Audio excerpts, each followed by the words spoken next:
Hello Guardians, welcome back to Right Way Gaming, second video for today. So I've just spent the last 15-20 minutes watching the Striker gameplay video and the Dawnblade gameplay video. I've already watched the Vostok map one. There was nothing really there that obviously excites me, and I don't like watching videos where people just talking about a map. You know, I'd much rather enjoy the map myself rather than let someone else talk to it about me. Plus, not only that, but the Striker gameplay video and the Dawnblade gameplay video actually reveals a lot of the map while the players are playing on it, so I thought I'd watch them two first anyway. So I'm going to start off with what I saw in the Striker gameplay video that I thought was interesting. First up, I want to start off by saying that the shoulder charge still exists, but is much less powerful. It is no longer a one-hit kill, so I find that interesting and definitely a much needed balance to the game of play. It only does about, I don't even say 3/4, I want to say 3/5. It basically takes the entire shield off and a little bit of health, but if you follow that up with another melee, that will kill someone that doesn't have any sort of extra defense, etc. So shoulder charge plus melee equals death. Shoulder charge, no longer death. That's the best way to look at it. Obviously, tying that in with the fact that all melees now do the same damage and have the same melee distance means that this game is definitely even more balanced than we could have thought of. So it's just hyping it up even more to the fact that I'm going to enjoy this game, and it is going to take more skill compared to Destiny 1, which can be more rewarding for using certain subclasses or certain weapons. Destiny 2 isn't going to be like that in my eyes. Then I want to talk about, again, another balancing factor, and that is the fact that Hipfire, from what I've seen in these videos and also heard about from people that have played the game, is going to be much more accurate. You know, if you've got a scout rifle and you're in such a panic that you've got to fire from the hip before aiming, you're still going to be roughly hitting where you're aiming rather than missing completely.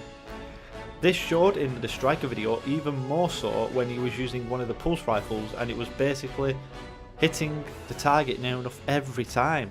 I found that very, very strange indeed. Whether this pulse rifle he was using had some sort of hipfire accuracy improvement perk is still to say, but either way it was very accurate from what I saw. Then next up, I don't know if anybody's noticed this, but about 5 minutes 50 seconds into the video, which I will try and put into this video, there's a grey bar that pops up at the bottom of the gameplay. Now most people probably ignore this, not noticing what it is, but they're saying Grimoire no longer exists in the game, or well, on a separate website anyway, but they're saying they're going to be telling the story in-game. Now this grey bar pops up when the Titan throws a grenade and gets a grenade kill on a hunter. So therefore there's still some form of stat tracking achievements within the game that pop up at the bottom as if to say, you have killed this many hunters. So I'm interested to see if that's how they're going to go about it within the game. The Grimoire is in the game. It might not be called Grimoire anymore, but the fact is there's something there that is very similar that we haven't seen yet or been told about. So that was just my keen eye spotting that. I could be going deeper into this than I should be, but it excited me. You know, it don't take that much. So either way, I'm happy about it. Then I want to talk about snipers. This is the first gameplay that I've seen where somebody actually body shots someone with a sniper. Now, I was under the impression with the changes, the fact that a sniper's a power play, they was going to turn body shots into like a 90% damage sort of thing. But I'm wrong.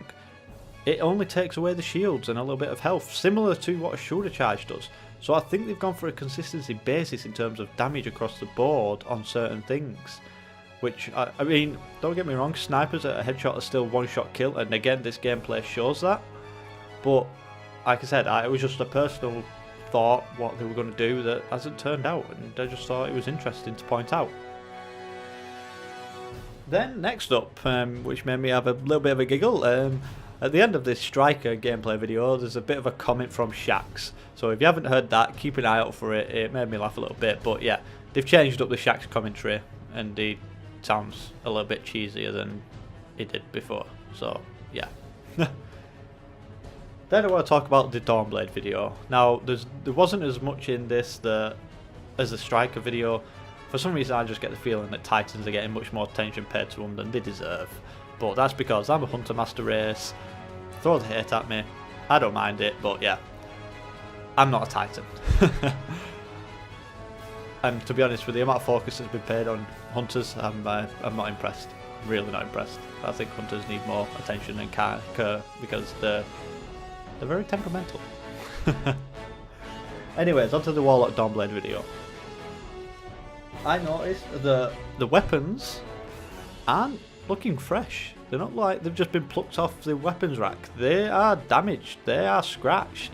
They're looking a bit worn, and I think this is to tie into the fact that our tower got blown up. We don't have a weapons store no more where we can get fresh new weapons from. So the fact that there's this consistency looking graphic to all the weapons tells it a little bit more into the story than people have probably noticed. Then next up, the one thing I did notice about the Warlock Dawnblade was that, and they've already kind of confirmed this, the glide is epically long. You basically gradually descend and don't fall at any point, which I think is the perk to the Dawnblade, the fact that you can throw them swords from such high up, making you such a hard target to get with any short range weapon or any other super for that fact. You know, if you're a pole dancer, or an axe strider as they actually called, or a sentinel or a striker. I mean, you've got no chance if you're a striker. I mean, don't even bother if you're a striker. Sentinel managed to jump up there and actually like wipe him out with his shield a little bit, but he still struggled, and you'll see this in part of the striker gameplay video, so keep an eye out on that. Then I want to talk about the consistency of auto rifles that I've seen throughout these gameplay videos. They're used more and more and more, which says to me I think they've finally brought that presence of auto rifles back without overpowering them. The minute someone comes into a short to medium range, they're whipping out the auto rifles and getting kills, getting kill streaks, which excites me because I do like auto rifles. But the only auto rifle I can use in Destiny 1 at the moment and still contend is a Hack and Hatchet God Roll that's got rangefinder, counterbalance and perfect balance. Well, brace frame, sorry. So it fires like a laser beam. Any other auto rifle I am struggling to use. I mean, Doctrina Passant isn't as good as it used to be. Then there were 2 auto rifle rolls in the vendors last week that are okay, but still aren't really damage material. And then last off, I just want to round up by talking about the Vostok map itself. It's quite a large map with lots and lots of cover. So don't get me wrong, it has the points where it's all open and you can be taken advantage of when people are running through them, but it is quite a large map with lots and lots of cover, which is going to end up being a map where you're going to need a scout rifle or a pulse rifle. If you go into this map without one, you're going to get into points where you just can't do anything other than run away.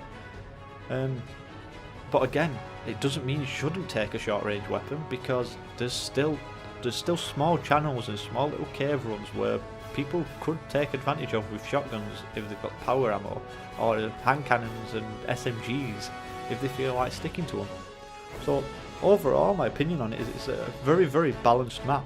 It even has sniping towers where if you can have your teammates watch your back, you can just snipe the hell out of people.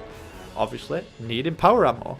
Too many people rely on snipers these days. If that's the case, this game is going to be a pain for them.